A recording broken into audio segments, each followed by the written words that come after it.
संकट को वही विघ्न विनाशन मंगल मूलदाधिकारी मुक्ति सूरज प्रकाश ऐसी छवि तेरी खंडत्तल मस्तक मूले सचिव हरि जय देव जय देव जय श्री गणराज विद्या सुखदाता अन्य तुम्हारो दर्शन मेरा मन रमता जय देव कोई शरणागत आवे नंद सर्वद समय भरपूर भावे को अति भावे उदानी नंदन गुणधामे जय देव जय देव जय श्री गणराज विद्या सुखदाता अन्य तुम्हारो दर्शन मेरा मन रमता जय देव जय देव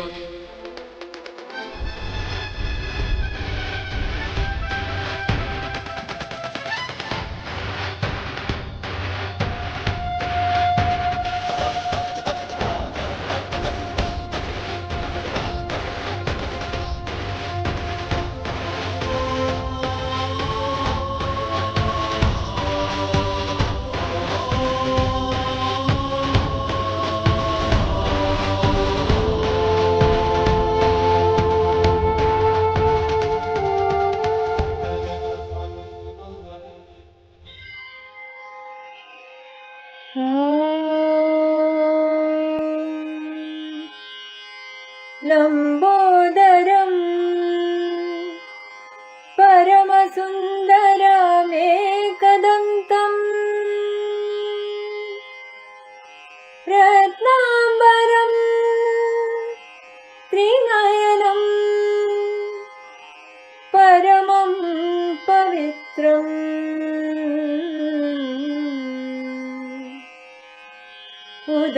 उदयद्दिवाकर चरोज्ज्वलकायकान्तम् विघ्नेश्वर सकलविघ्नहरं नमामि गजाननं भूतगणादिसेवितम्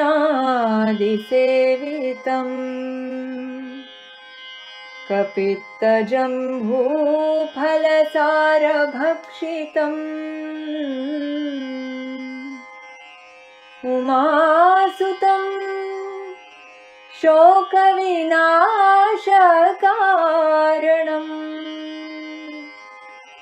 नमामि विघ्नेश्वरपादपङ्कजम् नमामि विघ्नेश्वरपादपङ्कजम् त्वां देव विघ्नदलनेति च सुन्दरेति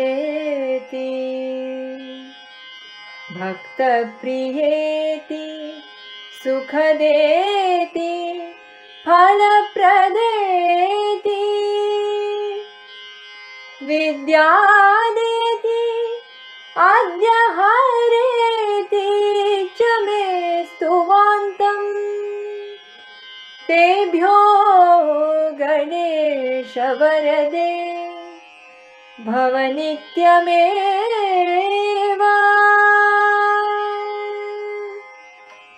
लंबोदर गिरिजानन्दन लंबोदर गिरिजानन्दन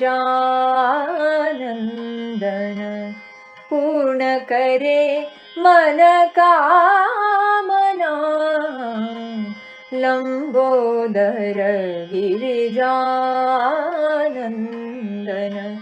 पूर्ण करे मन कामना Lambodar गिरिजानन्दन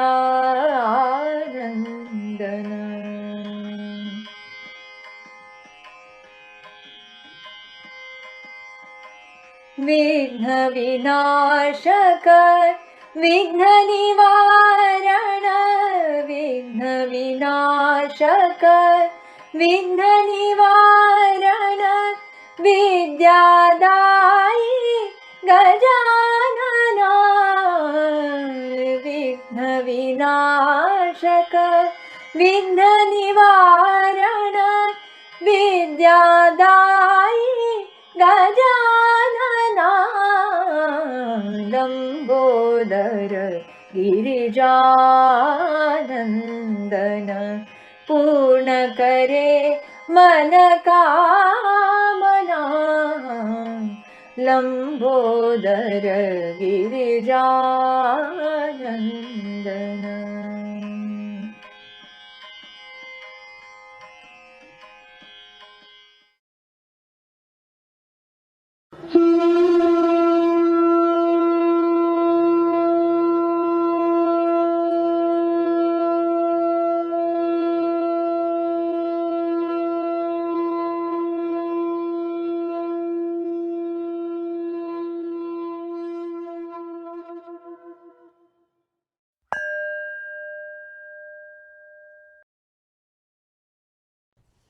Om Om Shri Ganeshaya Namah. Om Vakratunda Mahakaya Suryakoti Samaprabha Nirvignam Kuru Me Deva Sarvakaryeshu Sarvada. It's a popular Ganesha Stotra. O Lord, you who have a curved trunk, it doesn't keep the trunk always straight. Yeah. Put it in the box near the throat. Large body who shines with the brilliance of millions of suns. Please, may you render all my activities, all my projects, free of obstacles forever and ever.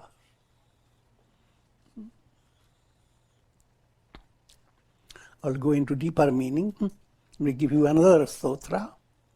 Gajananam bhuta ganadhi sevitam kapitha jambu phalacharu bhakshanam umasutam shoka vinasha karanam namami Vigneshwara pada pankajam.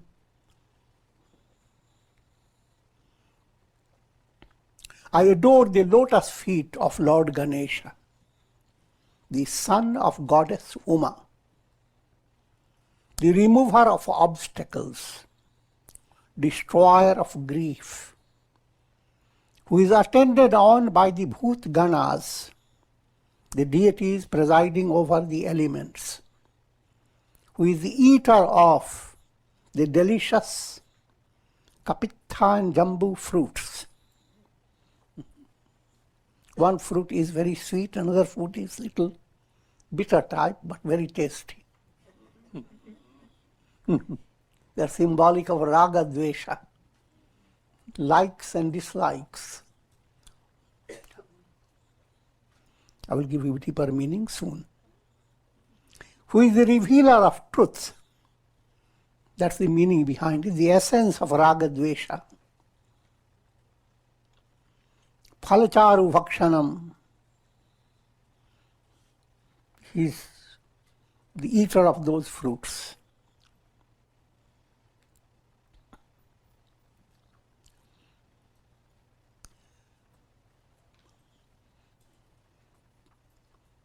According to the Hindu culture, whenever any project starts, when you say to a person, start the project, you don't say exactly, literally like that, you say, project ka Shri Ganesh karo. Do Shri Ganesh to your project. Please commence your project. But let me give you deeper, profounder meaning, what it all implies.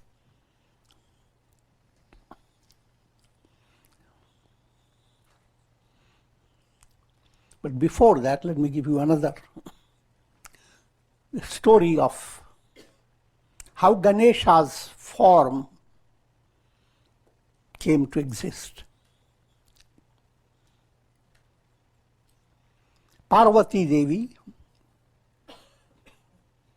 the consort of Lord Shiva,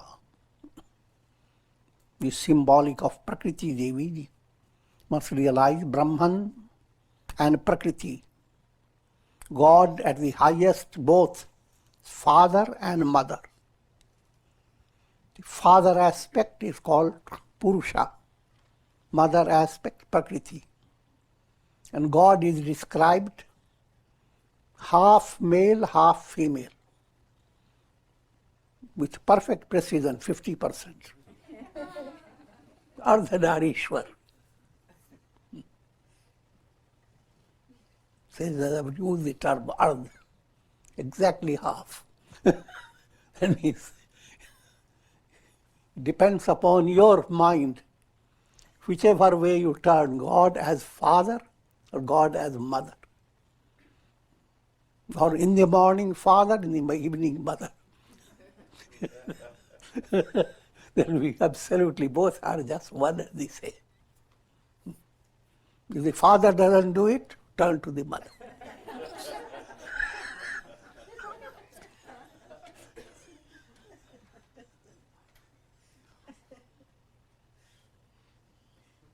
So, subtle point to understand. Godward movement should not have too much difficulty for your mind. God is the source of all joy, all love. So, whatever matches up with your mind as the source of comfort, that is God. And for any individual, it is, you have always received great support and affection from mother and father. That's how we begin your life. So God is mother of mothers, absolute mother. God is absolute father.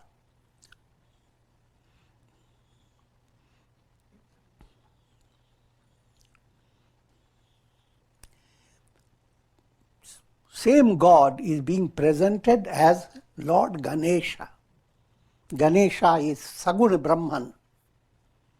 Brahman, that's absolute, beyond names and forms.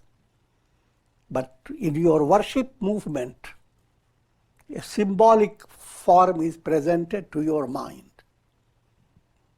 To remind you just, we have 3 steps in upasana, in devotional worship. Saguna Sakar, God with a form and divine qualities. As you advance, your mind grows up, as it were, is not always with the form. Your mind goes into God as the source of all love, who is Karuna Sagar, full of compassion, God who is the remover of all obstacles, and so forth. All the joyous sentiments that begin to dance when you think of God. That's Saguna. Saguna Nirakar. Form is not there. All good qualities, that becomes highlighted in your mind. Akar, form, that subsides. And if you go into profounder level of spiritual movement, now you are diving into ocean of nectar. And you dive too deep, you can't talk.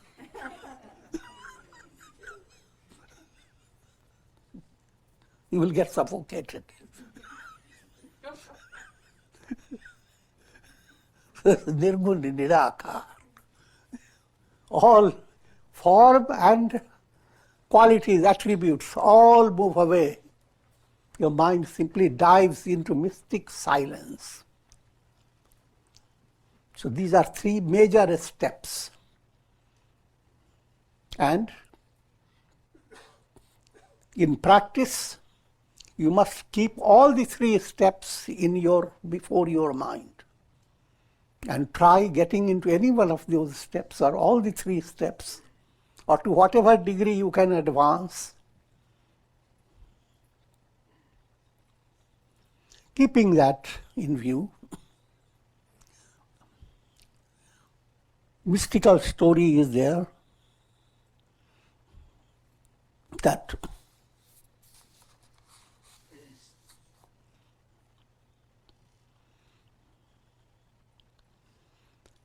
Parvati Devi, Shiva's consort, was taking bath in the heavenly bathtub.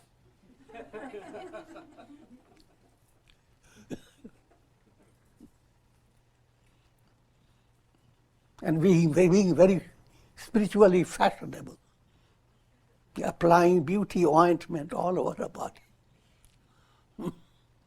Just out of sudden inspiration, she takes some of those paste, puts them into a form, becomes like a divine baby.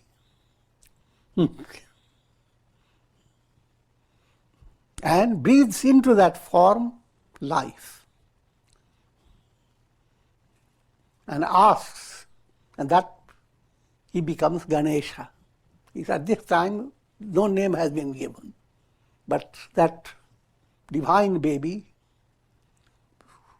who doesn't have to wait for growing up, is already grown up by the will of goddess Parvati. And Parvati says, go at the gate and see that nobody comes inside to disturb me while I am taking this bath. And Ganesha comes, and he receives a hand, a little big mace given by Parvati Devi.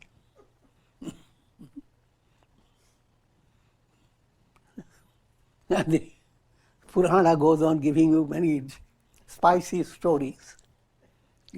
I'm just giving you a little flavor of that. Now, Lord Shiva misses Parvati Devi.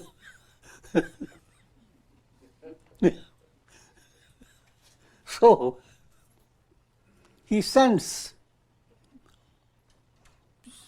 Nandi, who is one of his close attendant, go and see where is Parvati.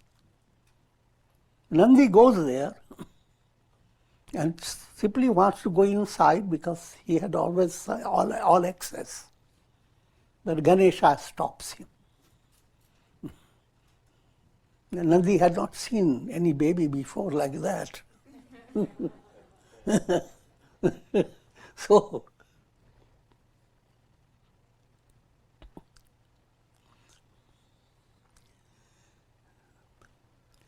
Nandi becomes angry and commands him, get away. Who are you? Get away from here. And Ganesha stays firm.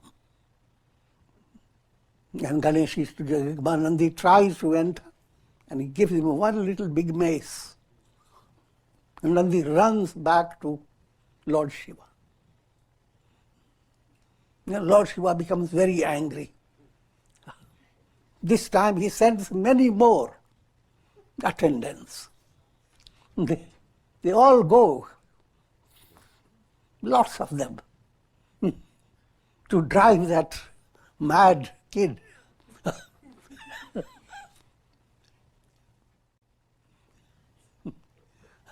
And Ganesha, by his power behind him, out of his mace comes many maces, and it smashes the faces of people. Now they all come to Lord Shiva crying.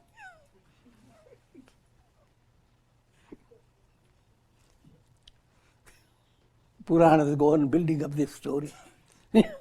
So much so, even Brahma and Vishnu becomes involved.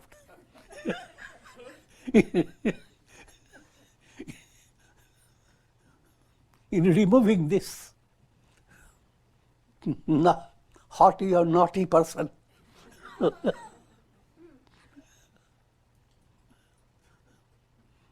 And even they are beaten up by Ganesh. Then finally, Lord Shiva himself comes with his big trishul, trident, with immense wrath,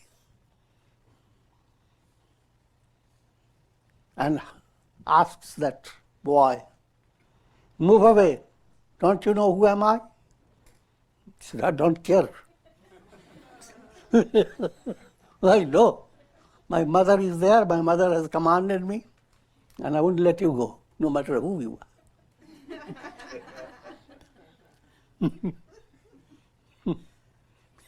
And Shiva sees all gods and all his attendants beaten up by his his anger rises to the great height.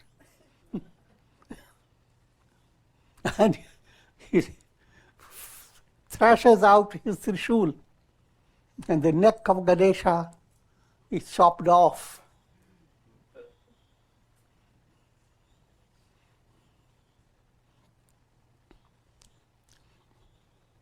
And with all the noise, etc., Parvati Devi comes out to see his wonderful baby suddenly without head.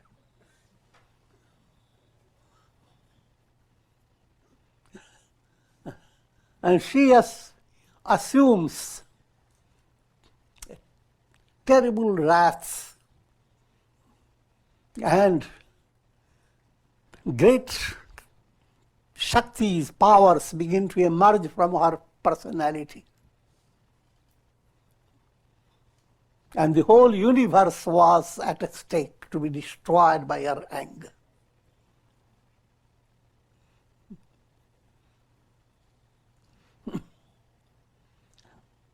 And Lord Shiva, as if now recognizing that that was her son, she had created him. And so therefore, he sends Lord Vishnu to find a head to match up with Ganesha. And Lord Vishnu goes and finds an elephant in heavenly world. And there is a story behind the elephant. It was a spirit soul who has done a lot of good karmas and had developed intense spiritual purity, not to be confined just to heaven. I'm giving you more detailed stories. Sometimes those stories are not there.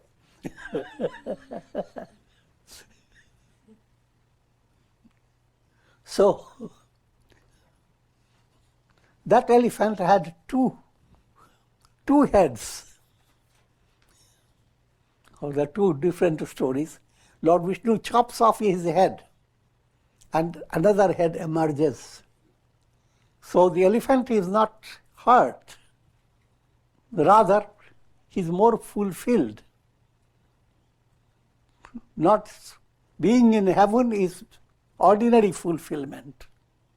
To be able to move beyond heaven to liberation, that's the real insight behind this story. So, that head is Lord Vishnu brings, and there is a head transplant.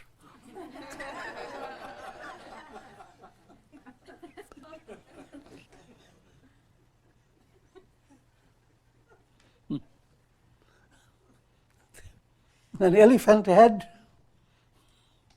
that divine setting, is much more pleasing to the Devi.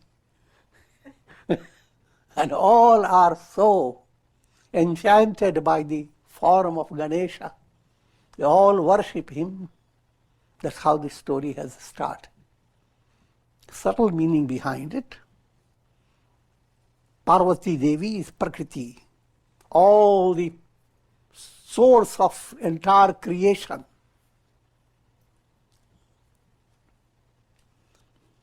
And the most qualitative act of creation, that which gives beauty to creation, and that's pure sattva. Sattva is purity of nature. That purity of nature, that was what Parvati Devi was rubbing herself with. That was the beauty paste. Because ultimately, the supreme spirit of goddess or god is beyond the three gunas. But in order to get out of all the three gunas, you come to the level of sattva. Parvati presents that level while in taking bath, and out of sattva she creates form of Ganesha.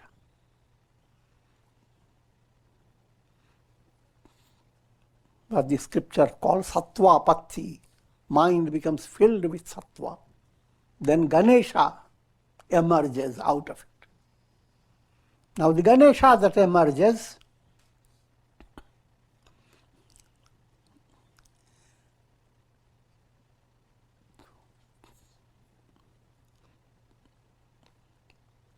try to understand now. In the beginning he's shown with normal head. The head of a sattvic nature. But even a sattvic head is not the ultimate goal. In your spiritual evolution, you come to sattva level, and your head shines with sattva. Still you don't have a real head. Until your head becomes Om, that goes beyond the three gunas. And that is Om that has become his head. That elephant head means a state of enlightenment. Now think of various symbolism involved in elephant head. Big trunk. Trunk means mind has developed Brahmakara vritti. Mind sees the entire universe as Brahman, the absolute. Just to understand that in a simple way, you look at the ocean. You can look at the ocean two ways. Look at a wave and start studying where did it come from, where it is going. Then it's called Vishayakara vritti. Mind working upon so many objects of the world, and it has countless things. Allow the same mind to come to that level, that all these waves of the ocean are nothing but the ocean. So when the thought wave moves to grasp that type of awareness, all is Brahman, then described as the elephant. Brahmakara vritti is a long wave of the mind.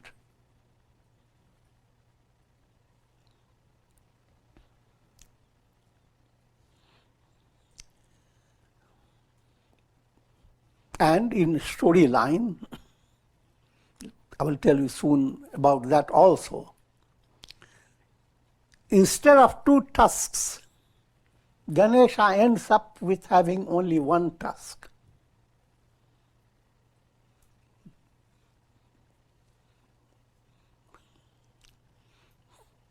Tusks are called danta. comparable to human teeth. That's not dental.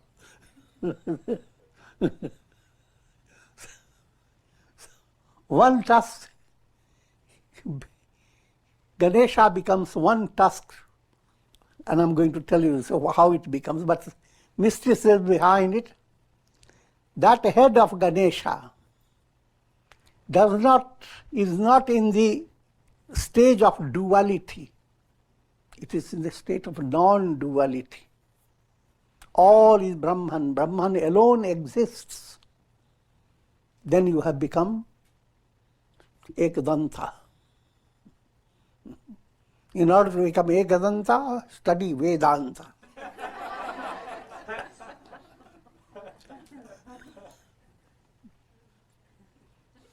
Vedanta tells you how to break down all the dantas. You are constantly tasting things not by one tooth, but so many teeth.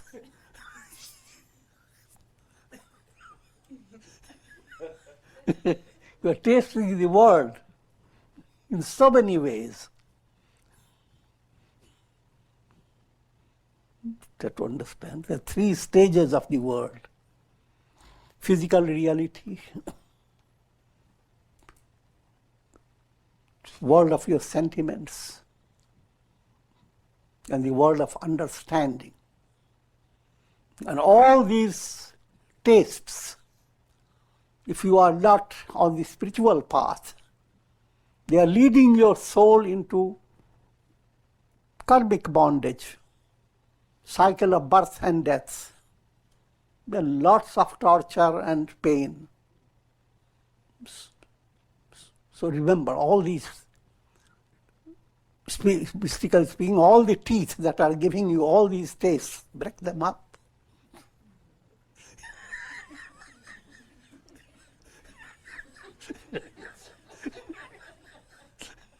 I have only one tooth.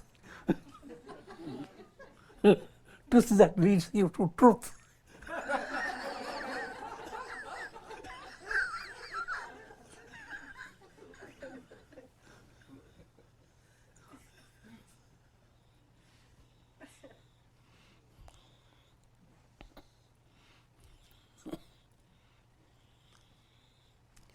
Now let me give you another few parables. The most important parable is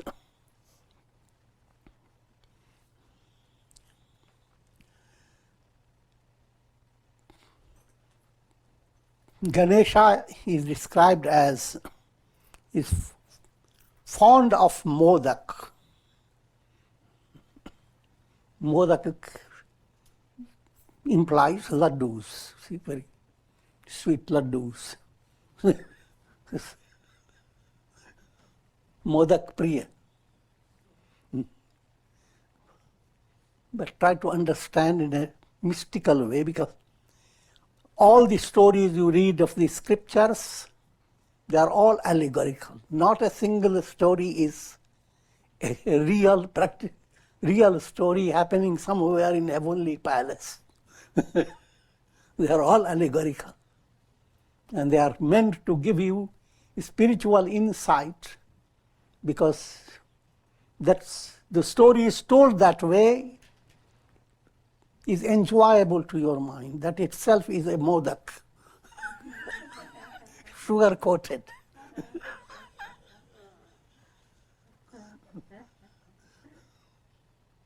Any type of joy that you experience, if it is coming to the positive way, sattvic way, that type of modak pleases Ganesha. If your humor is sattvic humor, if your smiles are inspiring people to be better, if your jokes are breaking the nuts of illusion,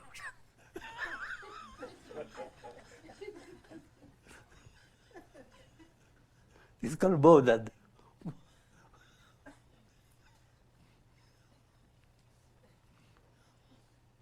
So that type of modak, If you have, Ganesha likes it.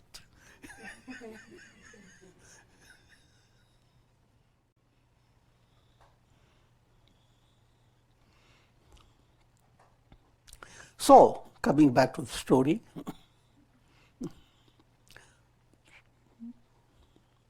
on a special day, there was full moon in the sky, and Ganesha ate lots of laddus. He didn't have to eat it, his whole stomach filled with laddus. So understand, his large body means the entire cosmos is within him.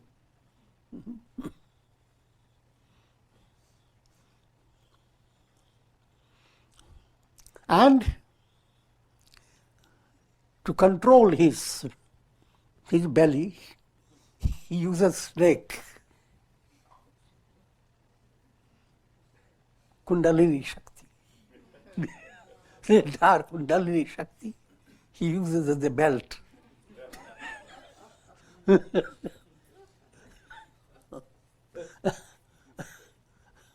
And he rides on a mouse. Why did he choose the vehicle mouse?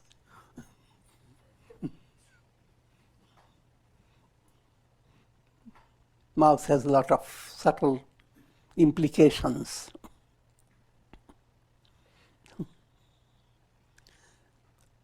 Mouse goes on cutting little things while you, in old time homes, you're not so protected. You sleep and you hear crack, crack, crack, crack going on. The mouse goes on working. But what it really means, mouse, when you are doing sadhana, your mind becomes reflective. Practice of manan, reflecting upon who am I, that enters into a deeper level of your life. The mouse has come. You don't know where it is. And with that mouse comes Ganesha.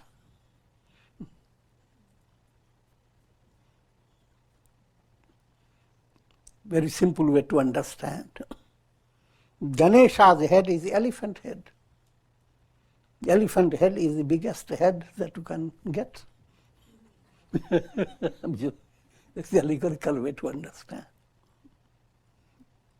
The biggest head, not in the terms of ego, but in the terms of wisdom. The biggest wisdom rides on absolute humility. And that humility is the mouse, the baby mouse. The adornment of every house.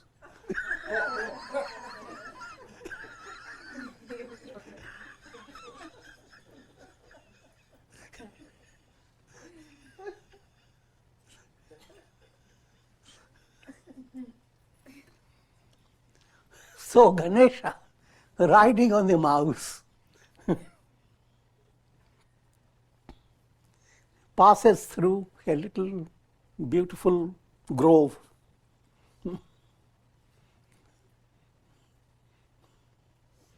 And at one place, Ganesha slips a little out of the mouse.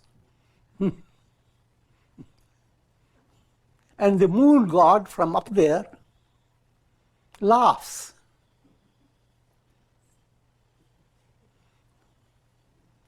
Ganesha becomes angry, looks for something that he could strike the moon with by.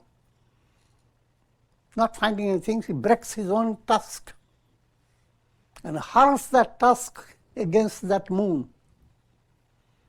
If you don't believe in me, look at the moon.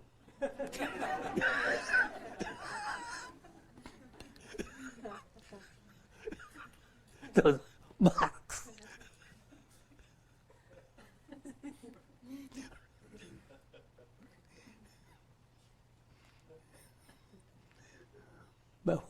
But what does that mean profoundly?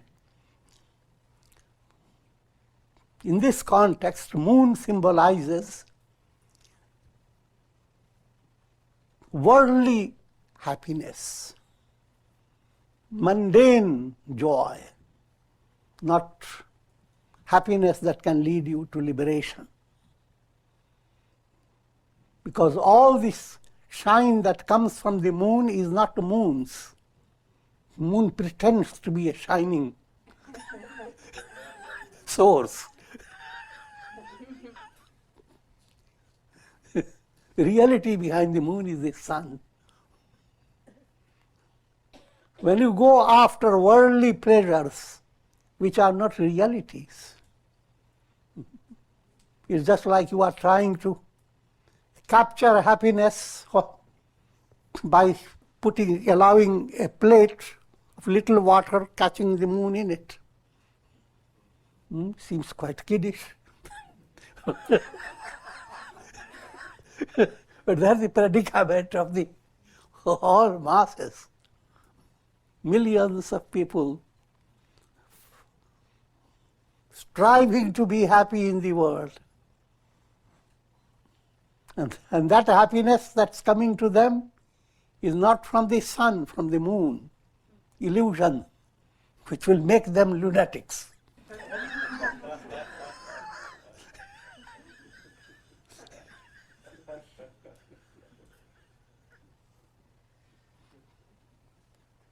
That moon, how can it be broken? By developing that vision of non-duality.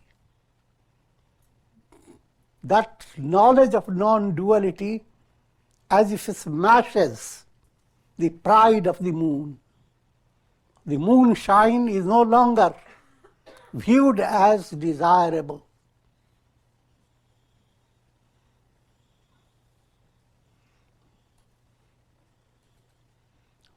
So the scriptures present that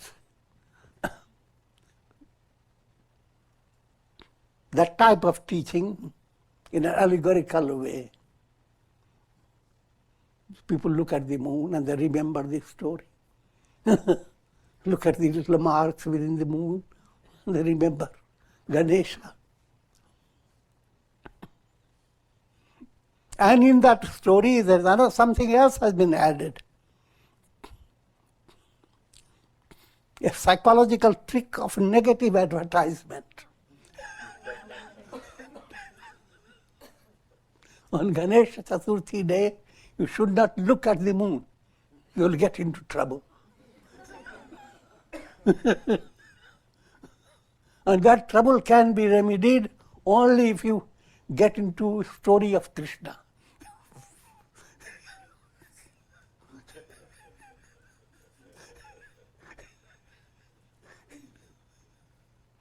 When the people hear it, it's all right. Children go out telling their mother, they're not going to look at the moon.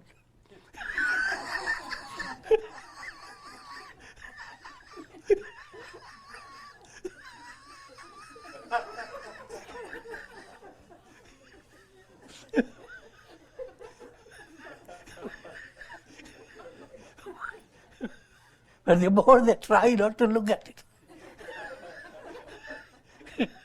even if it was never a problem looking at the moon, now they do look at it and come to their parents. Oh, what can I do? I looked at it. All right.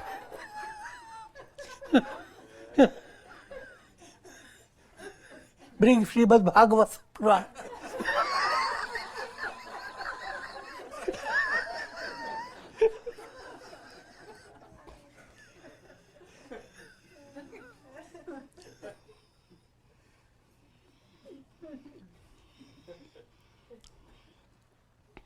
So all that is involved with Ganesha's story. Another important aspect of the story is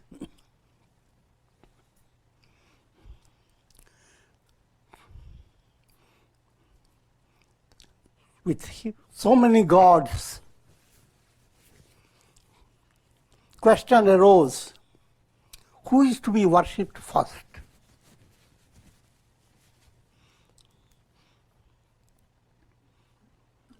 And a condition is laid out that whoever circles around the earth and comes back first, it's a competition.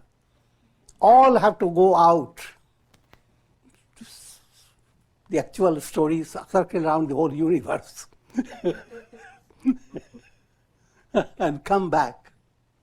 So all gods with their amazing, powerful vehicles go into that competition. And Ganesha stays. The two versions of the story, he simply goes around Shiva and Parvati. Another version, the mantra Ram is written, and Ganesha circles Ram.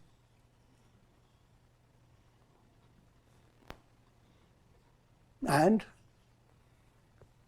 Lord Shiva says, you are the wisest. And of course Ganesha himself explains, oh Lord, you are the whole universe. Why should I go out? And also, my vehicle is just a mouse.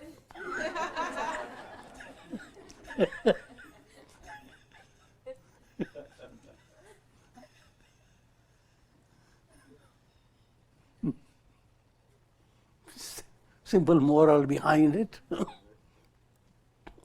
Don't let your mind be distracted about so many things of this world.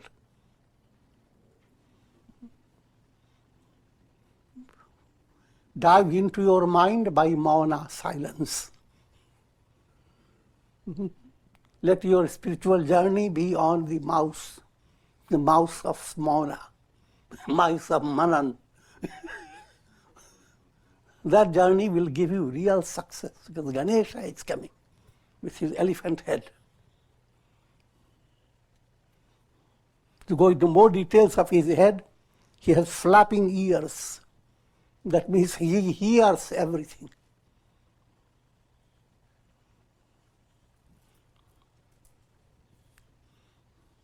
And he holds in his hands, one hand he holds a mace, or a powerful instrument to break down all hurdles. And one hand gives you blessings.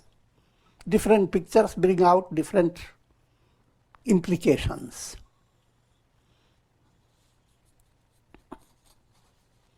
So in this story, Ganesha quelled the pride of the moon by becoming Ekadanta, by becoming one-tusked. And the pride of the moon implies developing profound dispassion toward the world, that all the happiness of the world is just alpam, little. When you understand that point, you have as if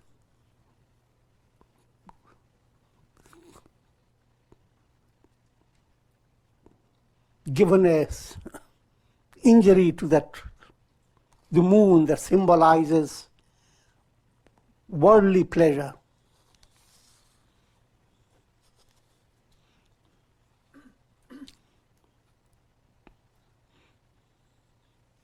Let me give you some insight into the mantra of Ganesha.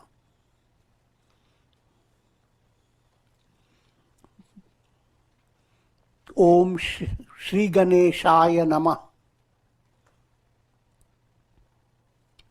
That's general mantra. Another mantra is Om Gam Ganapataye Namah. Om refers to Brahman, the Absolute. And that Om actually is his head. You write Sanskrit Om and you match up with his head.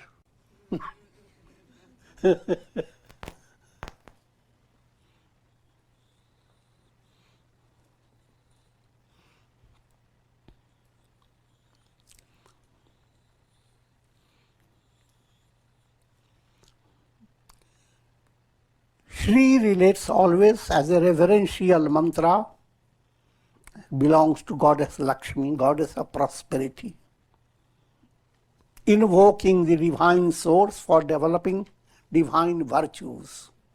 All virtuous qualities come from Goddess Lakshmi. So Shri highlights all these mantras. Every mantra has a Shri behind it, most mantras. But in Ganesha mantra, there is another choice. Om Shri Ganeshaya Namah or Om Gam Ganeshaya Namah.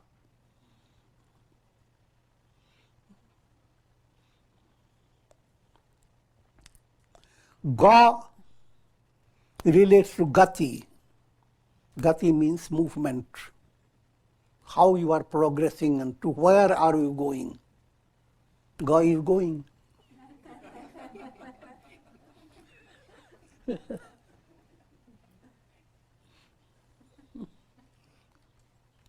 Ne represents Ananda, bliss. It's not ordinary ne. Ne, it resonates with your teeth.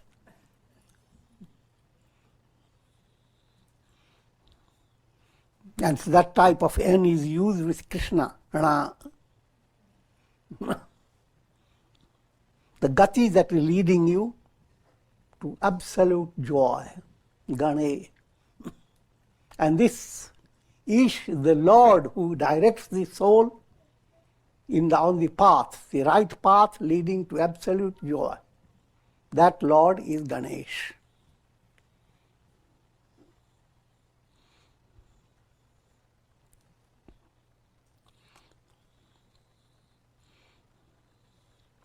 Coming to more of a root letter based meaning, Ga is Gati, movement. Ne, Ananda, bliss. Shaya, Sha is Shanti. Shanti, Shanti, Shanti.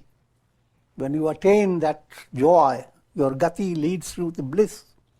What happens? There is absolute joy, absolute peace. Threefold miseries move away.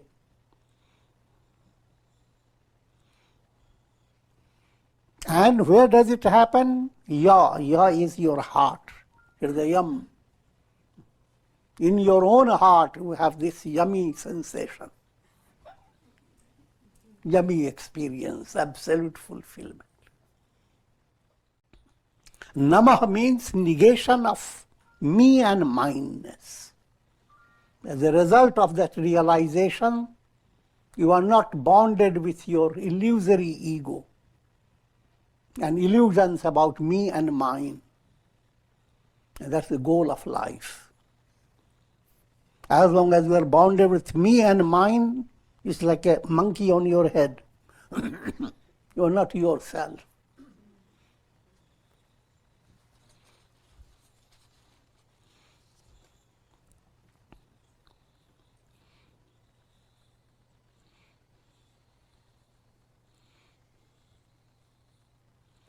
And Ganesha's body is Raktavarna. Raktavarna means red. Red is a mystical color of love, embodiment of divine love.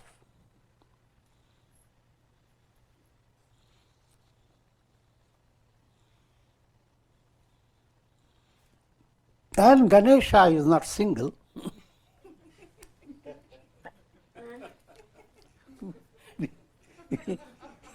He has two wives. The storyline is a whole story. How he gets married to two daughters of Vishwakarma or something like this. Vishwarupa.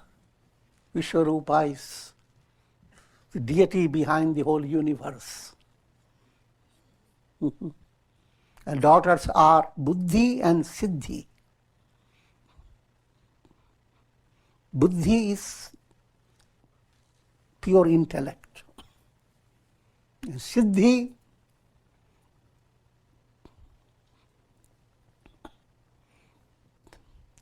spiritual attainment.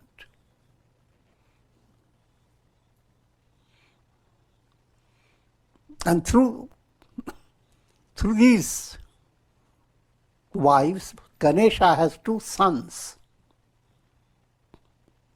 Siddhi gave birth to Kshema. Kshema means that type of strength that secures your gain.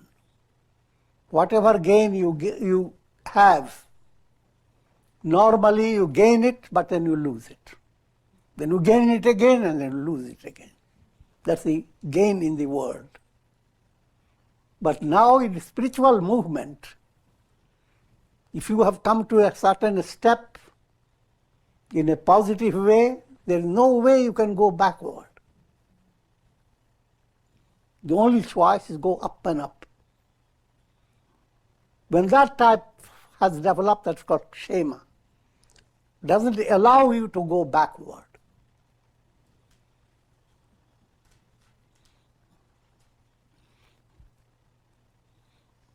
And Buddhi gave birth to love. Love is gain. The absolute gain is attainment of liberation. And any movement towards that liberation is your real gain. In Gita terminology, it's called yoga kshemam vahamyaham. If you are following the path and developed profound devotion to God,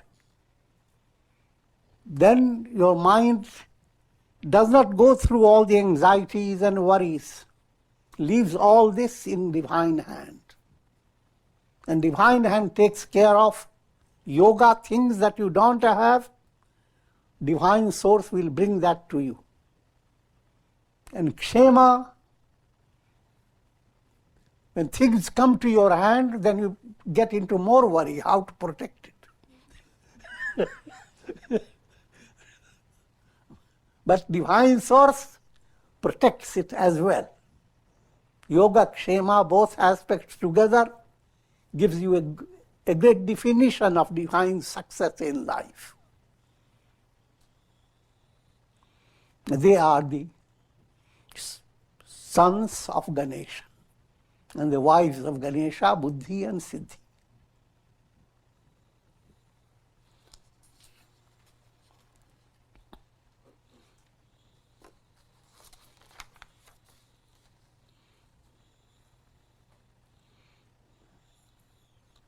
And I will give you another detail about Ganesha. When sage Vyasa became inspired to write the Mahabharata, the question arose that his inspiration was so intense that when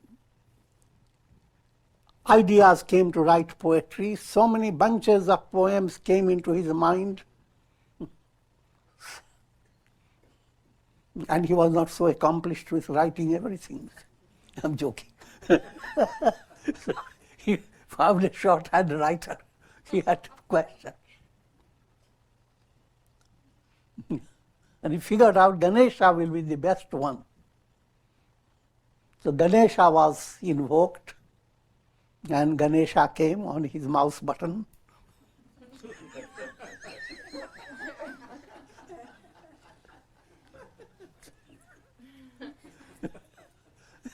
The picture of, even before computer was brought to masses, this is the earliest subtle imagery of that picture.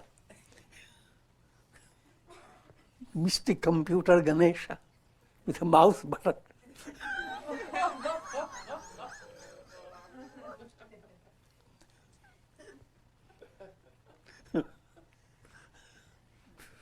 That enabled Vyasa to write the Mahabharata.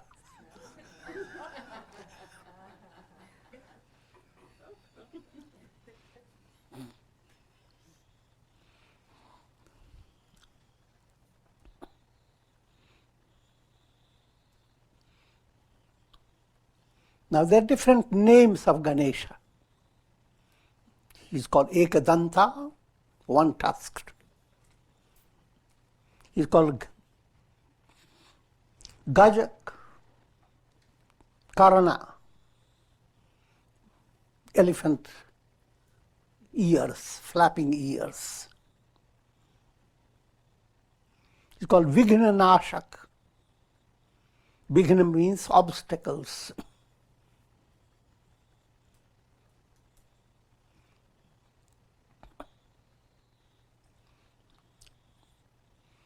Vigna. GH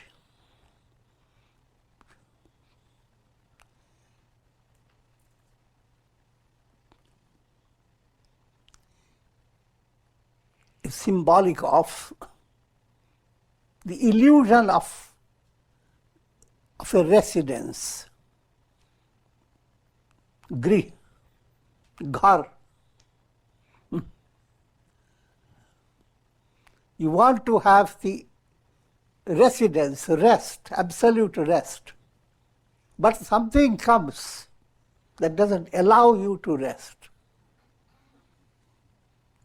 V is a specialized term, Vishesh. Gha, your residential goal. Na, not. Put them together, Vigna. You are going somewhere, your goal, and something comes to obstruct your movement. In simple terms, it is obstacle.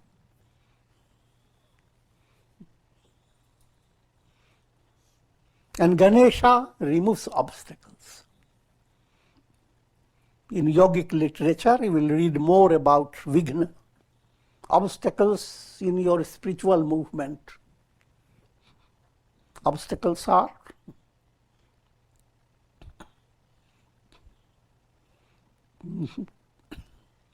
let me give you the broad.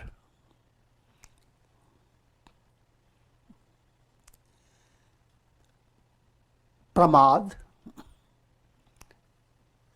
procrastination, first big obstacle. Obstacle is sanshaya bhavana, doubting mind. Asambhavana, developing a sense, I can't do it, not in this life. Viparita bhavana,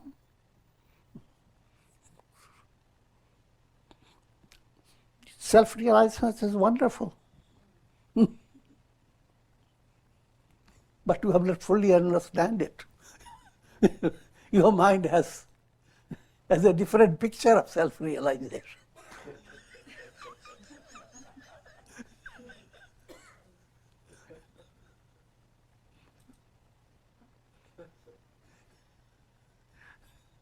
The contrary, you are looking at the image, the reflection, a reflected moon,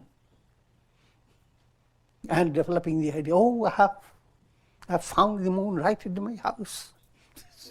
I don't have to go out anymore. Viparita bhavana, completely perverted vision.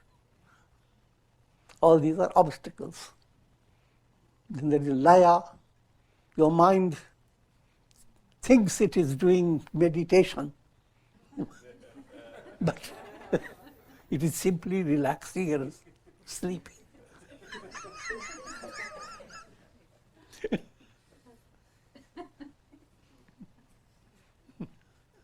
Rasa swad, certain state of calmness comes into your mind. And then suddenly you become good-mooded and begin to remember some of the pleasant days. I will go on wandering in those days.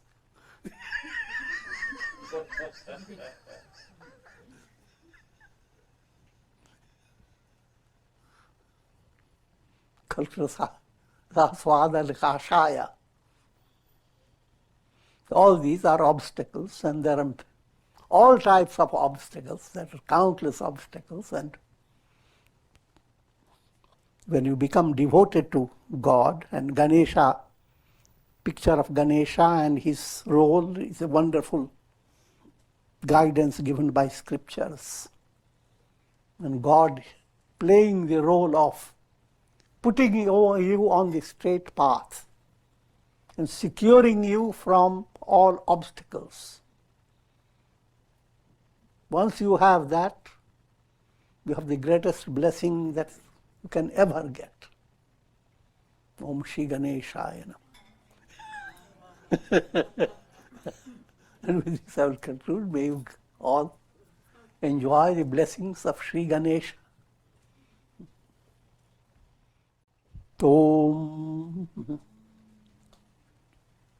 Gajananam Bhuta Ganadhi Sevitam Kapitha Jambu Phalacharu Bhakshanam Umasutam Shoka Vinasha Karanam Namami Vigneshwara Pada Pankajam Vakratunda Mahakaya Surya Koti Samaprabha Nirvignam Kurume Deva Sarvakaryeshu Sarvada. Om Shri Ganeshaya Namah. Om Aim Saraswatyai Namah. Om Namah Shivaya. Om Shanti Shanti.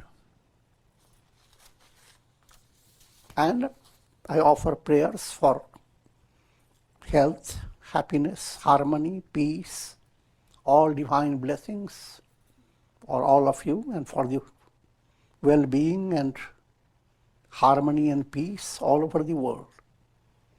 Om Triambakam Yajamahe Sugandhim Pushti Vardhanam Urvarukam Vabandhanan Mrityor Mukshiyamamritat.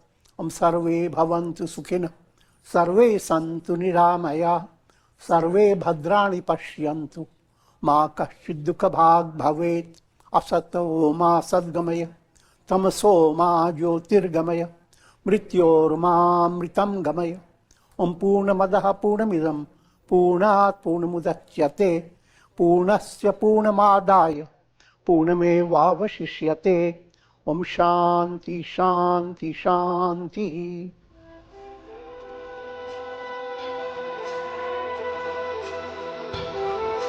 Om